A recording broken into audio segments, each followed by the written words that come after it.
ప్రార్థన చేసుకుని కొద్ది నిమిషాలు దేవుని వాక్యాన్ని మనం నేర్చుకుందాం. ప్రార్థన. పరిశుద్ధుడు అయిన మా తండ్రి,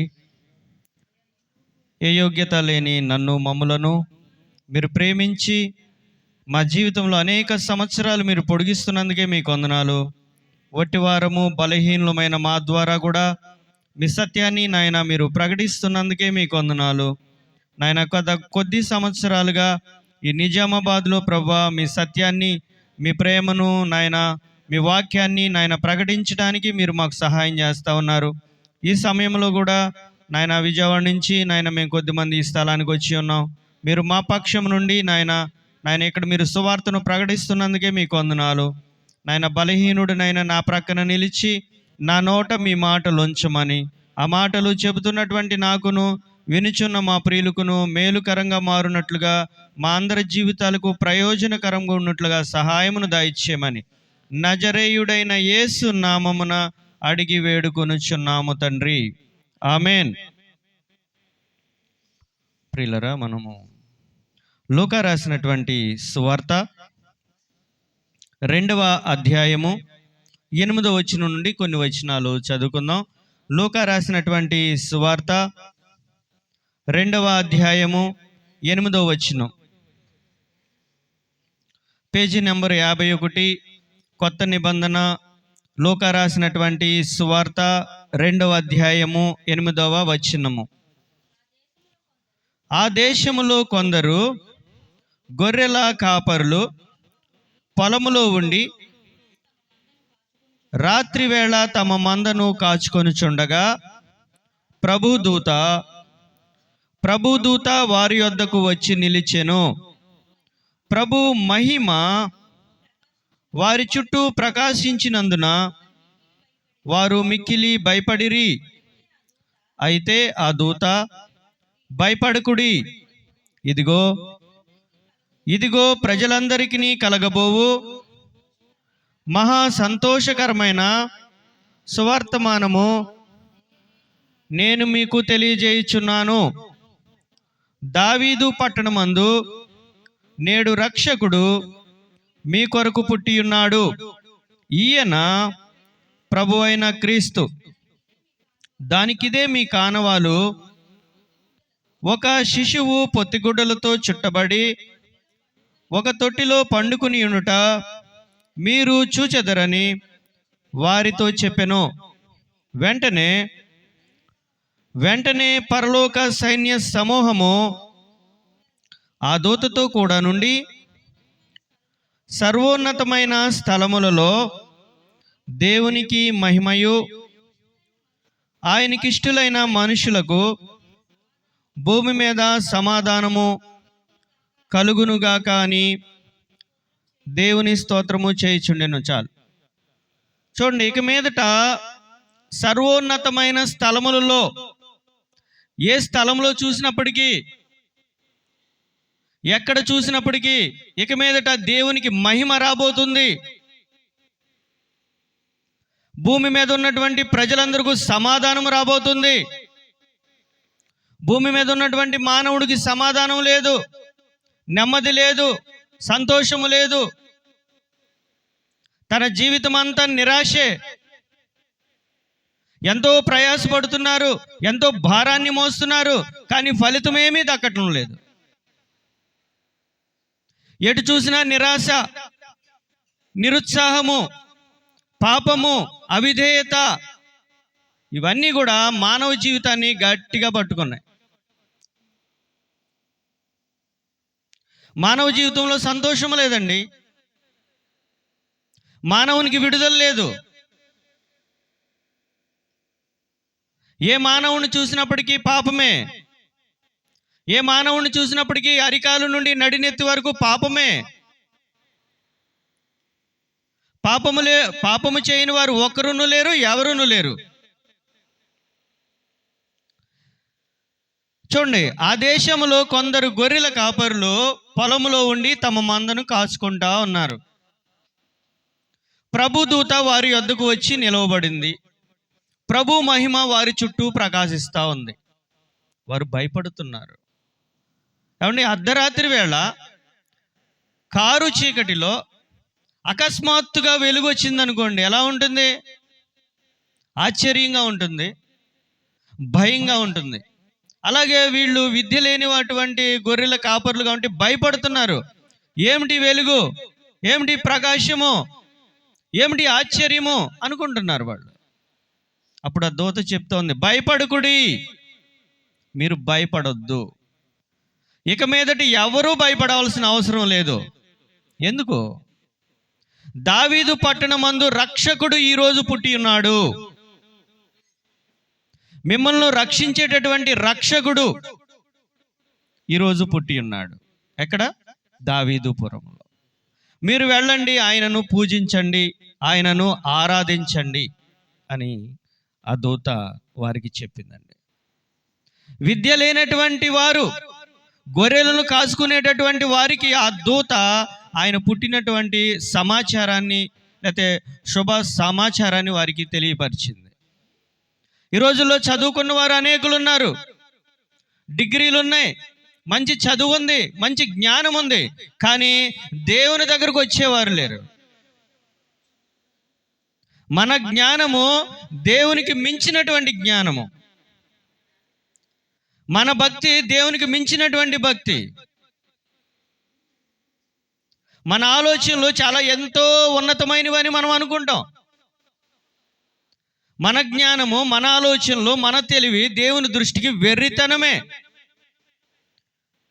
దేవుని వాక్యం చెప్తుంది, మన జ్ఞానము, మన బలము దేవుని దృష్టికి వెర్రితనమే. నీ బలాన్ని బట్టి నువ్వు గర్విస్తే, నీ జ్ఞానాన్ని బట్టి నువ్వు గర్వించినట్లయితే నువ్వు వెర్రివాడువే. ఎవరు జ్ఞానవంతులు, ఎవరు యోగ్యులు అంటే యెహోవా యందు భయభక్తులు కలిగి ఉన్నవాడు జ్ఞానవంతుడు. దేవుని యందు భయభక్తులు కలిగి ఉన్నవారు జ్ఞానవంతులు. వారు విద్య లేని వారు, వారికి ఆ సందేశం ఎప్పుడైతే అందిందో వారు ఏం చేశారండి? తమ మందను విడిచి, ఈ రోజుల్లో విడవట్లేదండి, తమ మందను విడిచి ఆయన దగ్గరకు వెళ్ళారు, ఆయనను చూశారు, ఆయనను ఆరాధించారు. గొర్రెల కాపరుల యొక్క హృదయం ఎలా ఉంటుందంటే నిష్కపటమైన మనసు ఉంటుంది వారికి. దేవుని దూత వారికే ఆ సమాచారాన్ని ఎందుకు అందించిందో తెలుసా? అంటే నాకు తెలిసినంత వరకు గొర్రెల కాపరులు నిష్కపటమైన మనసులు కలిగి ఉంటారు. 100 గొర్రెలు మేపుతున్నాడు అనుకోండి ఒక వ్యక్తి, ఒక గొర్రె గుంటలో పడిపోయింది, 99 ఉన్నాయి కదా, పోతే పోయిందిలే అని అనుకోడు. గుంటలో పడిపోయిన దాన్ని తీసుకుని తన భుజాల మీద వేసుకుని వస్తాడు. అలాంటి మనసే మన ప్రభు అయిన యేసుక్రీస్తు వారిది. నీతిమంతులు 99 మంది ఉన్నప్పటికీ ఒక పాపి మారు మనసు పొందు విషయమై ఆయన ఎంతో దుఃఖము, ఎంతో సంతోషము ఆయన్ని బట్టి. ఒక పాపి పాపమును విడిచి ఎప్పుడైతే దేవుని దగ్గరికి వస్తాడో అప్పుడు పరలోకమందు సంతోషము. ఈరోజు ఆ సంతోషము మనకు కావాలంటే, ఆ ఆనందము మనకు కావాలంటే ఏం చేయాలి? మనము విడవవలసిన వాటిని విడిచిపెట్టాలి, మనము వెదకవలసిన వాటిని మనము వెదకాలి. మన జీవితము ఎందుకు గందరగోళం అయిపోతుందంటే మనము విడవబడవలసిన వాటిని విడిచిపెట్టాం. దేవుడు వేటిని విడిచిపెట్టమంటున్నారు? దేవుని దృష్టిలో ఏవి నీచమైనవో, దేవుని దృష్టిలో ఏవి ఘనహీనమైనవో అవి మనం విడిచిపెట్టాలి. అప్పుడు మన జీవితము ప్రశాంతంగా ఉంటుంది. అందువలన ప్రభు చెప్తున్నారు, ప్రయాసపడి భారం మోయిచున్న సమస్త జనులారా నా దగ్గరికి రండి, మీ ప్రాణానికి విశ్రాంతినిస్తాను. దేవుని దగ్గరకు వచ్చి విశ్రాంతి లేని వారు ఎవరైనా ఉన్నారా? అయ్యో దేవుని నమ్ముకుని, ప్రభువుని నమ్ముకుని, యేసుక్రీస్తుని నమ్ముకుని నేను నష్టపోయానని చెప్పే మానవుడు ఎవరైనా ఉన్నారా? ఎవరునూ లేరు భూమి మీద. ప్రభువుని నమ్మి నష్టపోయిన వారు కానీ, ప్రభువుని నమ్మి లేకపోతే నాకు మనశ్శాంతి లేదన్నవారు ఎవరైనా ఉన్నారా? ఎవరు కనబడరు మనకు చరిత్రలో. ఆయన నమ్ముకున్న వారు ఎవరు కూడా విలువైన స్థానంలో ఉంచుతారు. ఆయన చెప్పారు, నా యందు విశ్వాసం ఉంచిన వారిని ఎవరినైనా సరే ఎల్లప్పుడూ తలవలే ఉంచుతా. ఆ రేంజ్లో ఉంచుతారు దేవుడు. కాబట్టి వారు తమ మందను విడిచి ఆయన దగ్గరికి వెళ్ళారు. మరి మనం ఏం విడిస్తున్నాం? ఏమన్నా విడవలసిన వాటిని విడుస్తున్నామా? మన వెనక ఉన్న పౌలు చెప్పారు ఫిలిప్పీ పత్రికలో, వెనక ఉన్నవి మరచి ముందున్న వాటి కొరకై వేగిరి పడుతున్నాను నేను. దేవుడు నీకేమి ఇవ్వబోతున్నారో తెలుసా? దేవుడు నీకు ఏమి ఇవ్వాలనుకుంటున్నారో తెలుసా? నీ స్థాయిని ఎలా ఉంచాలనుకుంటున్నారో తెలుసా? మనము విడవవలసిన వాటిని విడిచిపెట్టకపోవడాన్ని బట్టి నీ స్థాయి అక్కడే ఉండిపోతుంది. కానీ దేవుని దృష్టిలో నీ స్థానం ఎక్కడుందంటే ఆ రేంజ్లో ఉంది. దేవుని దూతల కంటే కూడా మానవుని యెడల ఆయన యొక్క ప్రేమ చాలా విలువైనది. దేవుని దూతలను ఆయన అంతగా ప్రేమించట్లేదు. మానవుని యెడల ఆయనకున్నటువంటి ఎంత ప్రేమ మనకు అర్థం కావాలంటే ఆయనే ఈ లోకానికి దిగి వచ్చేసారండి మన కొరకు. దేవుడే మానవుడై మనలను రక్షించుట కొరకు, మరణములో ఉన్న మనలను, దాస్యమనే కాడి కింద ఉన్న మనలను రక్షించుటకు ఆయనే దిగొచ్చేశారు.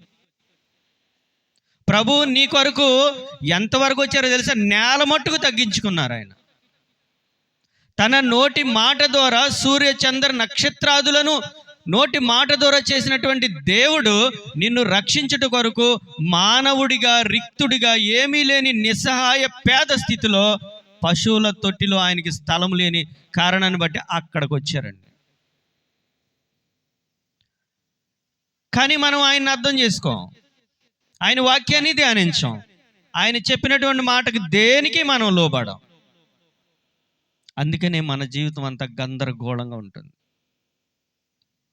మన జీవితం గందరగోళం అయిపోవటానికి కారణం ఏంటంటే దేవునిని నమ్మకపోవటమే, దేవుని వాక్యానికి లోబడకపోవటమే, దేవునికి నీకు సన్నిహిత సంబంధం లేకపోవటమే. ఎందుకనంటే మీ పాపములే మీకును నాకును మధ్య గోడగా వచ్చెను. మీరు చేసే ప్రార్థన నా సన్నిధికి రావట్లేదు. ఎందుకు? మీలో పాపం ఉన్నది. పాపం అనేది పెద్ద అడ్డు బండ. పాపం అనేది అడ్డు బండ. దేవునికి మనకి మధ్య ఒక అడ్డు బండది. మనం చేసే ప్రార్థన దేవుని సన్నిధికి వెళ్ళదు.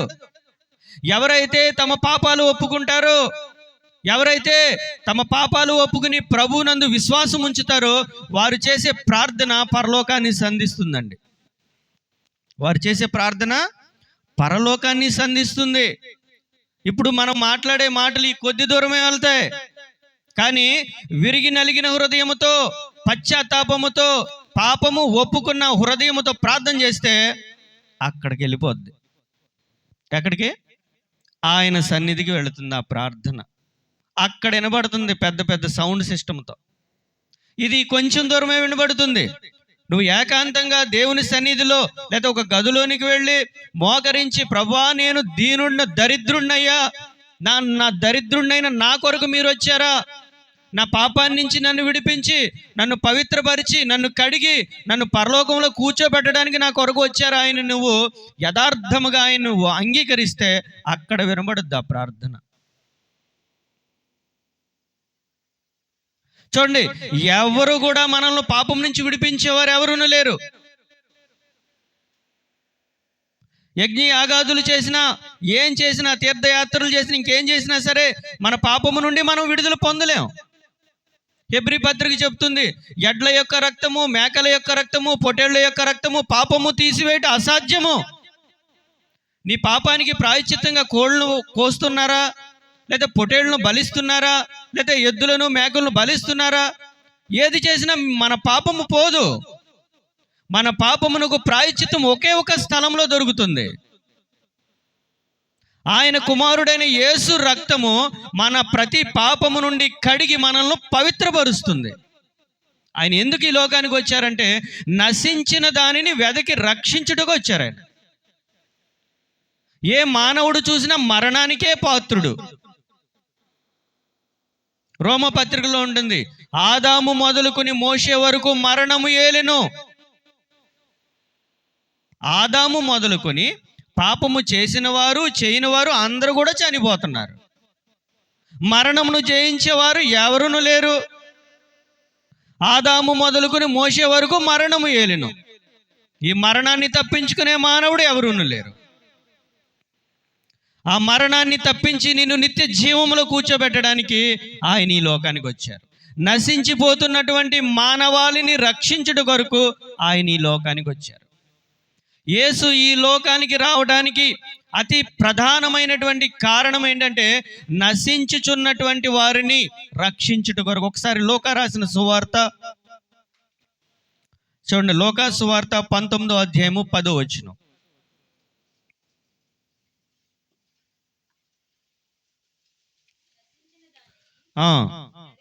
మైక్లో చదవకపోతే రికార్డింగ్లో చదవ. మైక్ తీసుకోండి, ఆ మైక్ తీయండి.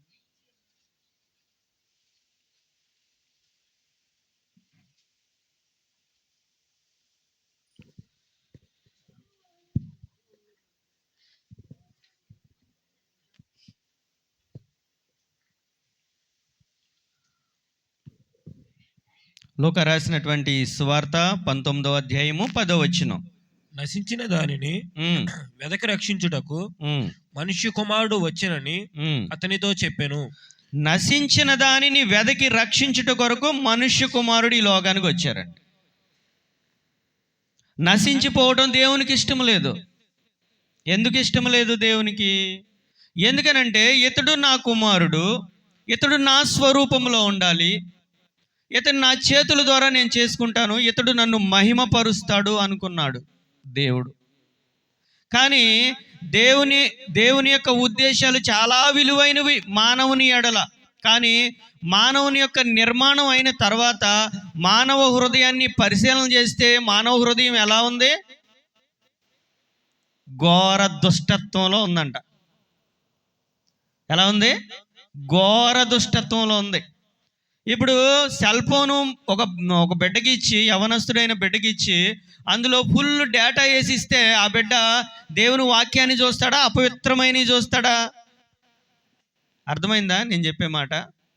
ఒక యవనస్తుడైనటువంటి ఒక బిడ్డకి సెల్ ఫోన్, ఆండ్రాయిడ్ ఫోన్ కొనిచ్చి ఫుల్ డేటా వేసి ఇచ్చామండి, ఏం చూస్తాడు? దేవుని వాక్యం చూస్తాడా, అపవిత్రమైనవి చూస్తాడా? దేవుడు మనకు రిమోట్ కంట్రోల్ ఇచ్చేశాడు. ఏంటి రిమోట్ కంట్రోల్? స్వతహాగా ఆలోచించుకునే మనసు ఇచ్చాడు దేవుడు. మానవుడు స్వతహాగా ఆలోచించుకోవచ్చు, కానీ చెట్టు స్వతహాగా ఆలోచించుకోలేదు. ఆకాశము దానికి అదే ఆలోచించుకునే శక్తిని దేవుడు ఇవ్వలేదు, భూమికి కూడా ఇవ్వలేదు. దేవుడు ఏది చెబితే అది చేయాలంతే అవి. కానీ మానవునికి ఇచ్చినటువంటి ఘనత, ఆధిక్యత ఏంటో తెలుసా? స్వతహాగా ఆలోచించే శక్తి, స్వతహాగా తీర్మానించుకునే శక్తి, స్వతహాగా నిర్ణయించుకునే శక్తిని ఇచ్చాడు దేవుడు. రిమోట్ కంట్రోల్ మనకిచ్చాడు దేవుడు. ఈ రిమోట్ కంట్రోల్తో దేవుడిని ఏం చేసామంటే పక్కకు దోసాం మనం. చెట్టుకు స్వతహాగా ఆలోచించుకుంటుందా? ఇప్పుడు గాలి వేసినా సరే నేను ఊగను, అట్లాగే ఉంటాను అనుకుంటుందా? దాని కాలాన్ని బట్టి, దాని పరిస్థితులను బట్టి ఊగుతూ ఉంటుంది. ఆకాశము మేఘావృతం అయిందనుకో వర్షం వస్తుంది. నేను ఇప్పుడు ఎంత మబ్బు పట్టినా నేను కురవను అంటే కుదురుతుందా? కానీ మానవుని విషయానికి వచ్చేసరికి మొత్తం మన చేతికి ఇచ్చారు దేవుడు. నువ్వు ఆలోచించుకునే శక్తిని ఇచ్చారు, నిర్ణయించుకునే శక్తిని ఇచ్చారు. నువ్వు ఏదైనా చేయాలనుకుంటే దాన్ని చేసే శక్తిని కూడా ఇచ్చారు. పూర్తిగా సమస్తాన్ని మన చేతికి ఇచ్చారు. ఇచ్చి నువ్వు నన్ను మహిమపరచాలి అన్నారు దేవుడు. కానీ మనకు మొత్తం మన చేతికి ఇచ్చేసరికి ఏం చేసామంటే చిందరవందర గందరగోళం చేసుకున్నాం మన జీవితాన్ని. పూర్తి రైట్స్ అన్నీ మనకి ఇచ్చేసరికి మన జీవితాన్ని ఏం చేసుకున్నామంటే చిందరవందర గందరగోళం చేసుకున్నాం మన జీవితాన్ని. మన జీవితాన్ని నాశనం చేసుకుని పాపము చేసి దేవుడు అనుగ్రహించు మహిమను పొందలేక అవిధేయతతో కిందకి జారి పడ్డాం. ఒక మనుషుని ద్వారా పాపము ద్వారా మరణము లోకములోనికి వచ్చెను. పాపం ఎలా వచ్చిందండి? ఒక మనుషుని ద్వారా వచ్చింది. చూడండి, మన ఈ మధ్య ఏమొచ్చింది? కరోనా వచ్చిందా? ఎక్కడ పుట్టింది అది? ఎక్కడో పుట్టింది, మన దేశంలో పుట్ల. కానీ ఒకరి నుంచి మరొకరికి, మరొకరి నుంచి మరొకరికి, ప్రపంచాన్ని మొత్తాన్ని చుట్టేసిందా? అలాగే ఒక మనుషుని ద్వారా పాపం వచ్చింది. ఆ పాపము అందరికీ సంప్రాప్తమాయెను, అందరికీ వచ్చింది. ఆదాము మొదలుకొని మోషే వరకు మరణం ఏలెను. ఆజ్ఞ అతిక్రమమే పాపము, పాపము వలన వచ్చు జీతము. అందరూ మరణానికి పాత్రులు అవుతున్నారు. దేవుని ఉద్దేశమేమో ఇతడు నిత్య జీవంలో ఉండాలి, ఇతడు నాతో ఉండాలి, ఎల్లప్పుడూ నేను అతనితో ఉండాలని దేవుడు అనుకుంటున్నారు. కానీ ఇతడు అపరాధం చేసి, పాపం చేసి భూమి మీదకి నెట్టబడి మరణానికి పాత్రుడవుతున్నాడు. దేవుని ఉద్దేశం ఒకటైతే జరుగుతున్న పరిస్థితి మరొకటి. దేవుడు తన ప్రవక్తలను పంపి, అయ్యా మీరు నా మాట వినండి, మీరు వాక్యాన్ని నేర్చుకోండి, నేను చెప్పిన విధంగా మీరు బ్రతకండి అంటే ఎవరో దేవుని మాట వినట్లేదు. ఎవరు కూడా దేవుని మాట వినట్లేదు. ఎవరి ఇష్టం వచ్చినట్టు వాళ్ళు. ఒకడేమో దేవుడు ఉన్నాడు అంటాడు, మరొకడు దేవుడు లేడు అంటాడు, ఒకడు నా అన్నమే దేవుడు అంటాడు, మరొకడు డబ్బే దేవుడు అంటాడు. రకరకాలుగా దేవుడిని తన ఇష్టం వచ్చిన జ్ఞానంతో మాట్లాడుతూ ఉంటారు. అందుకని దేవుడు ఆకాశంతో చెప్తున్నాడు, ఆకాశమా ఆలకించుము, భూమి చెవియొగ్గుము. నేను పిల్లలను చేసి వారిని పెద్దవారిని చేశాను, కానీ వారు, ఆకాశంతో మాట్లాడుతుంటే ఆకాశం వింటుంది, భూమితో చెప్తుంటే భూమి వింటుంది. కానీ పిల్లలు ఎందుకని? రిమోట్ కంట్రోల్ మన దగ్గర ఉంది. మన ఇష్టం వచ్చిన ఛానల్ చూస్తాం. ఏంటండి? మన ఇష్టం వచ్చింది చూస్తాం. తల్లి లేదా? మన ఇష్టం. తండ్రి లేడా? మన ఇష్టం. కాలేజీలో ఎవరు లేరా మనకు దగ్గరగా? మన ఇష్టం. ఇంటి దగ్గర భర్త లేడా? మన ఇష్టం. భార్య లేదా? మన ఇష్టం. ఇది రిమోట్ కంట్రోల్. అలాగ చేసి చేసి ఆకాశం ఆలకిస్తుంది ఆయన మాట, భూమి వింటుంది.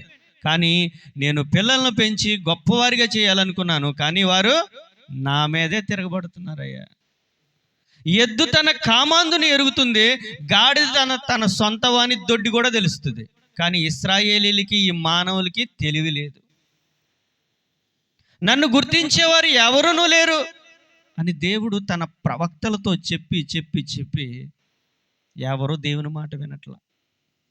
దేవుడు పోని ధర్మశాస్త్రాన్ని ఇచ్చారు, ఇదిగో ఈ వాక్యాన్ని చదువుకోండి, ఈ వాక్యంలో ఉన్న ప్రకారం మీరు జీవిస్తే నా రాజ్యానికి వస్తారని మోషే ద్వారా దేవుడు ధర్మశాస్త్రాన్ని ఇచ్చారు. ధర్మశాస్త్రాన్ని ఎవరైతే పాటిస్తారో వారు నా దగ్గరకు వస్తారు, వారు పాపము నుండి విడుదల పొందుతారు, నిత్య రాజ్యంలో ఉంటారు అని చెప్పారు. కానీ ధర్మశాస్త్రము పాటించేవారు ఉన్నారా?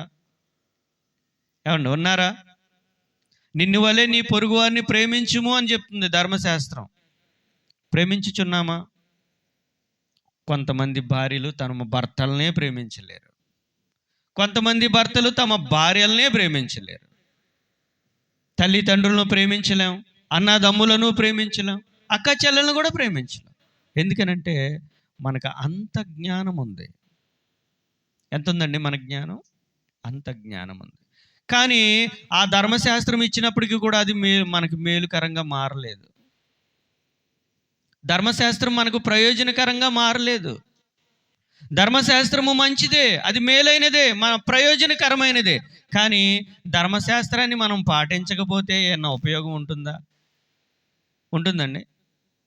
ఎగ్జామ్ పేపరు రేపు పొద్దున్నే ఎగ్జామ్ రాయాలండి, క్వశ్చన్లు అన్నీ కూడా ఇచ్చారు మనకి, మనం చదవకుండా పొద్దున్నే వెళ్ళి కూర్చున్నాం. ఏం జరుగుతుంది?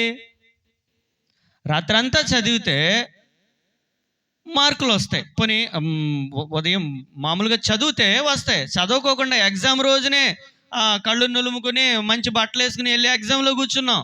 ఏం జరుగుతుంది? అది. కాబట్టి ఆ ధర్మశాస్త్రము మనకి దేనికి నీ సంపూర్ణ సిద్ధి కలుగు చేయలేదు గనుక దేవుడు ధర్మశాస్త్రాన్ని పక్కన పెట్టేశారండి. దేవుడు మన కొరకు దేవుడిచ్చిన ధర్మశాస్త్రాన్ని పక్కన పెట్టారు. దానికంటే శ్రేష్టమైన నిరీక్షణ దాని వెంట ప్రవేశపెట్టారు. ఏంట నిరీక్షణ? ఏంటండి నిరీక్షణ? ఏంటి? ఇశ్రాయేలీల నిరీక్షణ ఏంటి చెప్పండి? ఇశ్రాయేల్ దేవుడు ప్రవక్తల ద్వారా మాట్లాడారు, కార్యం జరగలేదు. ధర్మశాస్త్రాన్ని ఇచ్చారు, దాని ద్వారా కూడా ప్రయోజనం లేదు. తర్వాత దేవుడు మరొక నూతన క్రియ చేశారు. ఏంట నూతన క్రియ? దేవుడు ఆదిలోనే చెప్పారు. ఒకసారి ఎఫెసీయులకు రాసిన పత్రిక చూడండి. ఎఫెసీయులకు రాసినటువంటి పత్రిక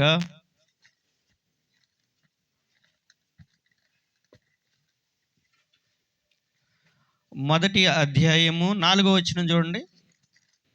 లేకపోతే 1వ అధ్యాయము 3వ వచనం నుండి చదవండి. మన ప్రభువైన యేసుక్రీస్తు యొక్క తండ్రియగు దేవుని స్తుతింపబడును గాక. ఆయన క్రీస్తునందు పరలోక విషయాలలో ఆత్మ సంబంధమైన ప్రతి ఆశీర్వాదమును మనకు అనుగ్రహించెను. ఎట్లనగా తన ప్రియుని యందు తాను ఉచితముగా మనకు అనుగ్రహించిన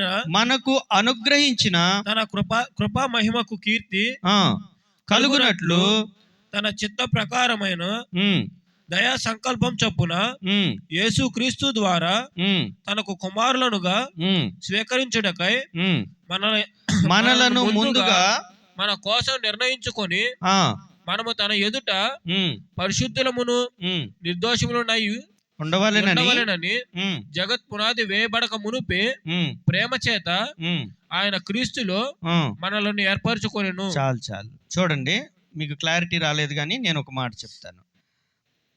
యేసుక్రీస్తు ద్వారా తనకు కుమారులుగా స్వీకరించుటకై మనలను ముందుగా తన కోసము నిర్ణయించుకుని మనము తన ఎదుట పరిశుద్ధులను నిర్దోషులై ఉండవలెనని జగత్తు పునాది వేయబడక మునిపే ప్రేమ చేత ఆయన క్రీస్తులో మనలను ఏర్పరచుకొనెను. మనల్ని ఏర్పాటు చేసుకున్నారంట ప్రభువు.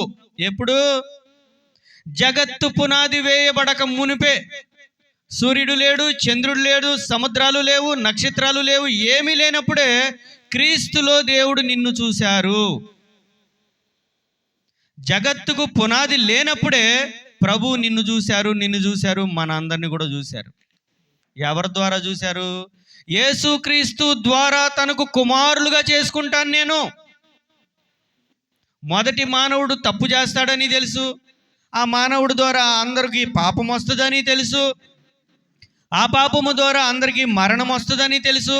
ఈ మరణం నుండి వీరందరినీ తప్పించడానికి నా కుమారుని ద్వారా వీరందరికీ నేను నిత్య జీవాన్ని ఇస్తానని కూడా దేవునికి తెలుసు. దేవునికి తెలియదంటూ ఏముండదండి.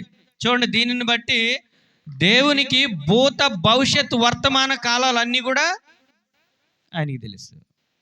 జగత్తు పునాది వేయబడక మునిపే ప్రేమ చేత క్రీస్తులో మిమ్మలను మనందరిని దేవుడు ఏర్పాటు చేసుకున్నారు. ఆయన యొక్క విధానం అలా ఉంటుంది. మనం ఏదైనా ప్రమాదంలో పడిపోయిన తర్వాత అనుకుంటాం, అర్రే ఇటు వెళ్ళకోకుండా ఇటు వెళ్తే బాగుండేది అనుకుంటాం. కానీ దేవుడు ప్రమాదం ఎప్పుడు వచ్చిందో కూడా ముందు చెప్పగలరు. ఆ ప్రమాదం నుండి ప్రార్థన చేసి ఆ ప్రమాదం నుండి ఎలా తప్పించుకోగలరో కూడా దానికి చెప్తారు.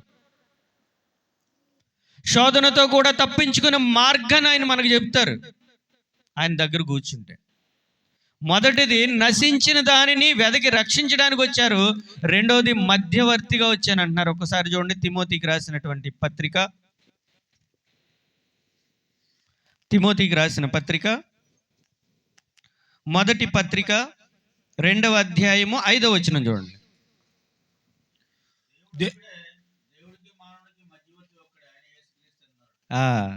మంచిది, బాగా చూసారా? మీరు పుస్తకాలు పట్టుకున్నారు కానీ వాక్యాన్ని చెప్పలేకపోతున్నారు. తమ్ముడు భలే చెప్పారు. దేవుడు ఒక్కడే, దేవునికి నరులకును మధ్యవర్తి ఒక్కడే, ఈయన క్రీస్తు యేసను నరుడు. ఏంటండి దేవుని వాక్యం ఏం చెప్తుంది? నరుడు అంటే మానవుడు అంటుంది. యేసుక్రీస్తుని ఈ వాక్యం ఏం చెప్తుందంటే ఆయన మానవుడు అంటుంది. మనమేమో దేవుడు దేవుడు అంటున్నాం, దేవుడు పుట్టాడు అంటున్నాం. కానీ దేవుని వాక్యం ఏం చెబుతుంది? ఆయన మానవుడు అంటుంది. ఎందుకు ఆయన మానవుడా దేవుడా? యెషయా గ్రంథంలో ఆయన బలవంతుడైన దేవుడు, ఏలయనగా మనకు శిశువు పుట్టెను, మనకు కుమారుడు అనుగ్రహింపబడెను, ఆయన భుజముల మీద రాజ్యభారం ఉండును. ఆశ్చర్యకరుడు, ఆలోచనకర్త, బలవంతుడైన దేవుడు. ఆ బలవంతుడైనటువంటి దేవుడే ఒక శిశువుగా ఈ లోకానికి వస్తాడు అని యేసు ప్రభు వారు పుట్టక మునిపే 600 సంవత్సరాల క్రితమే దేవుడు వాక్కు ద్వారా తెలియజేశారు. కొత్త నిబంధనలో ప్రభువారు వచ్చారు. మరి రాకముందు ప్రభువారు ఎక్కడున్నారు? ఏమండి, అంతకుముందు దేవుడు లేరా? యేసు ప్రభువారు అంతకితం ఎక్కడున్నారు అని చెప్పండి. ఎవరైనా తప్పైనా పర్వాలేదు చెప్పండి. యేసు ప్రభువారు మత్తయి సువార్తలో పుట్టారని మనకు తెలుసు, కొత్త నిబంధనలో పుట్టారు. మరి పాత నిబంధనలో ఆయన లేరా? ఎక్కడున్నారు? తండ్రి కుడిపార్శ్వన ఉన్నారు. ఓకే, మంచిదే, అది కూడా కరెక్టే ఒక రకంగా. అయితే ఆ వాక్యము శరీరధారి అయి కృపా సత్య సంపూర్ణుడిగా ఆయన మన మధ్యకు వచ్చెను లేదా నివసించెను అంటది. ఆ వాక్యము శరీరాన్ని ధరించుకుని ఈ లోకానికి వచ్చారు అని దాని అర్థం. ఆదిలో వాక్యం ఉన్నది, వాక్యము దేవుని యొద్ద ఉన్నది, వాక్యము దేవుడై ఉన్నది. ఆయన ఆదిలో ఎలా ఉన్నారంటే ఆయన వాక్కు ద్వారా ఉన్నారు. యెహోవా వాక్కు నాకు ప్రత్యక్షమై ఇలాగు సెలవిచ్చెను అని ఇర్మియాతో మాట్లాడారు దేవుడు. యెహోవా వాక్కు నాకు ప్రత్యక్షమై ఇలాగు సెలవిచ్చెను అని యెషయాతో మాట్లాడారు. ఆయన ఎలా ఉన్నారంటే వాక్కు ద్వారా ఉన్నారు. ఆ వాక్యమే శరీరాన్ని ధరించుకుని కృపాసత్య సంపూర్ణుడిగా మన మధ్యకు వచ్చారు. ఆదిలో దేవుడు వాక్యమై ఉన్నారు, ఆ వాక్యమే శరీరాన్ని ధరించుకుని మానవుడికి ఈ లోకానికి వచ్చారు. ఎందుకు మానవుడిగా వచ్చారు? ఎందుకు వచ్చారు? మానవుని యొక్క పాపము నుండి అతన్ని విడిపించుట కొరకు. ఏమంటే పాపాన్ని విడిపించాలంటే మానవుడిగా రాకపోతే అవదా కార్యం? చెప్పండి, అవదా? అండి, సూర్యచంద్ర నక్షత్రాదులు నోటి ద్వారా చేశారుగా. నోటి ద్వారా చేసినటువంటి ఆ దేవాతి దేవుడు రక్షణ కలుగు చేయలేరా? ఎందుకు వచ్చారు? ఎందుకు వచ్చారండి? లోకంలో ఒక సామెత ఉంటుంది, ముళ్ళుని ముళ్ళుతోనే తీయాలి, వజ్రాన్ని వజ్రంతోనే కొయ్యాలి, మరణాన్ని మరణముతోనే ఓడించాలి. ఏంటండి? మరణాన్ని మరణముతోనే ఓడించాలి. మరి ఆ దేవాతి దేవుడి మీద ఎవరైనా శిక్ష వేసి మరణ శిక్ష వేయగలరా? ఆయన అక్కడ ఉంటే వేయగలరండి? వేయలేరు. కాబట్టి ఆయన మరణించాలి, మరణాన్ని ఓడించాలి. ఆయన మరణించాలి, మరణాన్ని ఓడించాలి. మరి ఆ దేవాతి దేవుడు ఆయన కోటి సూర్య తేజస్సుల కంటే తేజోమయుడు. ఆయన చూస్తేనే మానవుడు అయిపోతాడు. అలాంటి దేవాతి దేవుడికి ఎవరైనా శిక్ష వేయగలరా? ఎవరు వేయలేరు. కాబట్టి ఆయన మరణించాలి, మరణంలోనికి ఆయన దూకాలి, మరణం యొక్క ముళ్ళును విరవాలి, మరణం నుండి జయించి మృత్యుంజడే పైకి లేవాలి. ఆ యొక్క ఫార్ములా మనకి ఇవ్వాలి. మరణాన్ని ఓడించినటువంటి ఫార్ములా మానవుడికి ఇస్తేనే మానవుడు మరణం నుండి జయించగలడు, లేకపోతే జయించలేడు. ఒక క్యాలిక్యులేటర్ ఒక వ్యక్తి కనిపెట్టాడండి. క్యాలిక్యులేటర్ కనిపెట్టక ముందు ఇటు ఒక 10 అక్షరాలు ఇటు 10 అక్షరాలు ఇంటూ కొడితే ఎంతసేపు పడుతుంది చేయడానికి? చేయగలరా? కొంతమంది అసలు లెక్క తప్పు చేసేస్తారు. ఇప్పుడు ఇటు ఒక 10 ఇటు ఒక 10 పెట్టి ఇంటూ కొట్టి ఈక్వాలిటీ కొడితే ఎంతసేపట్లో వస్తుంది ఆన్సరు? 1 సెకండ్లో వస్తుంది. దేవుడు రక్షణను అంత సులువుగా చేశారు నీ కొరకు. నువ్వు ఏ భారము మోయక్కర్లా. నువ్వు 100 కిలోల భారాన్ని నువ్వు నీ మీద పెట్టరు దేవుడు. నిన్ను ఎడారుల్లో దిప్పరు, లేదా సముద్రాల్లో ఈత కొట్టించరు. ఒకే ఒక కార్యం నీ జీవితంలో జరిగితే నువ్వు నిత్య జీవానికి వారసుడువు అని చెప్పారు దేవుడు. నిన్ను ఉచితంగా నీతిమంతుడిగా నేను తీరుస్తాను అన్నారు దేవుడు. ఒకసారి రోమియోలకు రాసిన పత్రిక చూడండి. దేవుడు నీ దగ్గర ఏమైనా తీసుకుని నిన్ను నీతిమంతుడిగా తీరుస్తారో లేకపోతే ఉచితంగా తీరుస్తారో అక్కడ రాయబడి ఉంది చూడండి.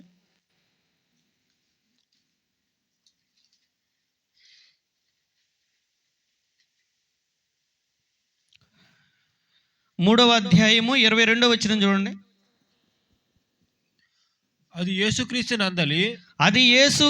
నందలి విశ్వాస మూలమైనదై నమ్మువారందరికి కలుగు దేవుని నీతి అయి ఉన్నది. ఏ భేదమును లేదు. అందరును పాపము చేసి దేవుడు అనుగ్రహించు మహిమను పొందలేకపోతున్నారు. కాబట్టి నమ్మువారు ఆయన కృపచేతనే క్రీస్తు యేసునందలి విమోచనము ద్వారా ఉచితముగా నీతిమంతులని తీర్చబడుతున్నారు. చూడండి, నమ్మువారు క్రీస్తు యేసు కృపచేతనే విమోచనము ద్వారా ఉచితంగా నీతిమంతులుగా తీర్చబడతారంట. యేసు క్రీస్తుని ఎవరైతే నమ్ముతారో, ఎవరైతే సొంత రక్షకుడిగా అంగీకరిస్తారో, ఇతడు నా పాపం నుంచి నన్ను విడిపించగలరని ఎవరైతే నమ్ముతారో వాళ్ళు ఉచితముగా నీతిమంతులుగా తీర్చబడతారు. తమ పాపాల నుండి విడుదల పొందుతారు. పాపానికి ప్రాయశ్చిత్తము ప్రభువే చేశారు కాబట్టి నిన్ను ఉచితంగా నీతిమంతుడిగా తీరుస్తారు. మన పాప భారాన్ని మనం మోయలేం. మనం చేసినటువంటి అప్పు పాపము మనం మోయలేం, మనం కట్టలేం. కానీ కోటాను కోట్లలో ఉన్నటువంటి మన పాపం అనే అప్పు ఆయన ఇట్టే కొట్టేస్తారు ఒకే ఒక కార్యం ద్వారా. యేసుక్రీస్తు నందలి విమోచనము ద్వారా ఉచితముగా నిన్ను నీతిమంతుడిగా తీరుస్తానంటున్నారు. నీతిమంతులు దేవుని రాజ్యానికి వారసులు అవుతారు. పాపములో ఉన్నవారు కూడా రాజ్యానికి వారసులు అవుతారా? ఏమండి, పాపములో ఉన్నవారు దేవుని రాజ్యానికి వారసులు అవుతారా? నీతిమంతులు అవుతారు. మరి నీతిమంతుడు లేడు, ఒక్కడును లేడు అని చెప్తుంది దేవుని వాక్యం. మరి మానవుడు నీతిమంతుడిగా ఎప్పుడవుతాడు? ఒక్క కార్యాన్ని బట్టి. యేసుక్రీస్తు నందలి విశ్వాసము ద్వారా పాపి పరిశుద్ధుడు అవుతాడు. అనీతిమంతుడు నీతిమంతుడు అవుతాడు. కాబట్టి ఆయన నేను మధ్యవర్తిగా వచ్చాను అంటున్నారు. దేవునికి మనకి ఉన్నటువంటి గోడ, పాపం అనే గోడను పడగొట్టి మన ఉభయులను ఏకం చేస్తానంటున్నారు. చూడండి, అమెరికా నుంచి ఒక వ్యక్తి వచ్చారండి. మీకు సింపుల్గా అర్థమయ్యేటట్టు చెప్తాను. అమెరికా నుంచి ఒక వ్యక్తి వచ్చారు. ఆయనకి తెలుగు రాదు. నిజామాబాద్ వచ్చారండి. రమణన్నయ్య దగ్గరికి వచ్చారు. వచ్చి, అయ్యా నేను ఇక్కడ ఒక పెద్ద ఫ్యాక్టరీ కట్టాలనుకుంటున్నాను, మరి నువ్వు కడతావా అని అడుగుతున్నారు. ఆయన ఏమో ఇంగ్లీష్లో మాట్లాడుతున్నారు. ఈయన భాష ఏంటంటే మాతృభాష తెలుగు. ఈయన తెలుగులో మాట్లాడుతున్నారు. ఆయన చెప్పే ఇంగ్లీష్ ఈయనకి అర్థం కావట్లేదు, ఈయన చెప్పే తెలుగు ఆయనకి అర్థం కావట్లేదు. మరి వీరిద్దరికి అర్థం కావాలంటే ఏం చేయాలి? ఇంగ్లీషు తెలుగు రెండూ తెలిసిన వ్యక్తి కావాలి. ఆయన చెప్పే ఇంగ్లీష్ అర్థం చేసుకుని ఈయనకి తెలుగులో చెప్పాలి, రమణన్నయ్యకి తెలుగులో చెప్పాలి. ఈయన తెలుగు అర్థం చేసుకుని ఆయనకి ఇంగ్లీష్లో చెప్పాలి. కాబట్టి ఆయన సంపూర్ణమైన మానవుడు. మానవుని యొక్క పాపాన్ని మోయాలంటే సంపూర్ణ మానవుడు అయి ఉండాలి. ఈ పాపం నుంచి విడిపించి పరలోకంలో కూర్చోబెట్టాలంటే సంపూర్ణమైన దేవుడై ఉండాలి. అర్థమైందా? ఆయన మానవుని పాపము నుండి విడిపించాలంటే సంపూర్ణ మానవుడై ఉండాలి. మనిషిని పట్టుకోవాలంటే మానవుడై ఉండాలి. మరి పరలోకాన్ని పట్టుకుంటే దేవుడై ఉండాలి. ఆయన రెండు లక్షణాలు, గుణ లక్షణాలు ఉన్నాయి. ఆయన సంపూర్ణమైన మానవుడు, సంపూర్ణమైన దేవుడు. ఆయన ఒక చేత్తో మానవుడిని పట్టుకోగలరు, ఒక చేత్తో పరలోకాన్ని పట్టుకోగలరు. వీరిద్దరిని కూడా కలపడానికి వచ్చారు. ఆయన నశించిన దానిని వెదకి రక్షించడానికి వచ్చారు. రెండోది ఏంటంటే మధ్యవర్తిగా వచ్చానంటున్నారు. చూడండి, 3వ పాయింట్ చూడండి. యోహాను రాసినటువంటి మొదటి పత్రిక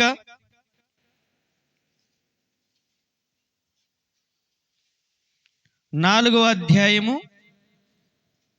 10వ వచనం. ఈ మాటలు చదువుకుని మనం ముగించేద్దాం. యోహాను రాసినటువంటి మొదటి యోహాను రాసిన పత్రిక 4వ అధ్యాయము 10వ వచనం. మనము దేవునిని ప్రేమించితిమని కాదు, తానే మనలను ప్రేమించి మన పాపములకు ప్రాయశ్చిత్తమై ఉండుటకు తన కుమారుని పంపిన. చూడండి, దేవుడు తన కుమారుని ఈ లోకానికి పంపారట. ఎందుకు? మనము దేవుణ్ణి ప్రేమించామని కాదు, ఆయనే మనలను ప్రేమించి మన పాపములకు ప్రాయశ్చిత్తమై ఉండడానికి క్రీస్తు ఈ లోకానికి వచ్చారు. యేసు ప్రభు ఈ లోకానికి ఎందుకు వచ్చారంటే మన పాపములకు ప్రాయశ్చిత్తమై ఉండటానికి, మన పాపాలకు ప్రాయశ్చిత్త బలిగా ఆయన ఈ లోకానికి వచ్చారు. చూడండి, మన పెద్దలు చెప్తారు, సర్వలోక పాప పరిహారే రక్త ప్రోక్షణం ఆవశ్యం, తద్రక్తం పరమాత్మేన పుణ్యదాన బలియాగం అని ఉంటుంది. సర్వలోకము యొక్క, ఈ లోకములో ఉన్నటువంటి ప్రజలందరి పాపము పరిహరింపబడాలంటే రక్తం చిందించాలి. రక్త ప్రోక్షణం ఆవశ్యం అంటే రక్తము చిందించాలి. తద్రక్తం, ఆ రక్తము పరమాత్ముడిదై ఉండాలి. ఆ పరమాత్ముడు అక్కడికి వెళ్ళి ఆయన మీద ఎవరైనా శిక్ష చేయగలరండి? వేయలేరు. కాబట్టి ఆయన మానవుడికి ఈ లోకానికి వచ్చారు. మానవ రూపంలో ఆయన ఉంటే రక్తాన్ని చిందించగలరు. అందుకోసము ఆయన ఈ లోకానికి వచ్చారు మానవుడిగా. తద్రక్తం పరమాత్ముడిదై ఉండాలి. ఆ పరమాత్మే మానవుడికి ఈ లోకానికి వచ్చారు. పుణ్యదాన బలియాగం, పుణ్యముగా దానముగా ఉచితంగా నీ కొరకు ప్రాణం పెట్టాలి. ప్రభువారు మన దగ్గరే ఉన్న క్రయధనం తీసుకుని ప్రాణం పెట్టారండి? ఏమీ తీసుకోవాలా, ఉచితముగా నీ కొరకు నా కొరకు సిలువలో ఆయన యాగమయ్యారు. కాబట్టి మనము పుట్టారు అని మనం సంబరాలు చేసుకుంటాం, డాన్సులు వేస్తాం, కేకులు పంచిపెట్టుకుంటాం, అరుస్తూ ఉంటాం. ఇవేమీ కాదండి క్రిస్మస్ అంటే. క్రిస్మస్ అంటే ఆరాధన. క్రిస్మస్ అంటే ఏంటండి? ఆరాధన, దేవునికి లోబడటం. ప్రభువా, మీరు నా గృహంలో పుట్టారయ్యా, నా హృదయంలో పుట్టారు. ఇది క్రిస్మస్ అంటే. తర్వాత పాట ఉంది, ఆ పాటలో అన్ని అర్థాలు వస్తాయి. కాబట్టి నిజమైన క్రిస్మస్ అంటే, ఆ గొర్రెల కాపరులు ప్రభు దగ్గరకు వచ్చారండి, విడిచిపెట్టేశారంతే. మందను విడిచి ప్రభు దగ్గరకు వచ్చి సాగిలపడ్డారు, ఆయనకు మొక్కారు, ఆయన ఆరాధించారు, సొంత రక్షకునిగా అంగీకరించారు. ఇది క్రిస్మస్ అంటే. తలలోంచండి, ప్రార్థన చేసుకుందాం.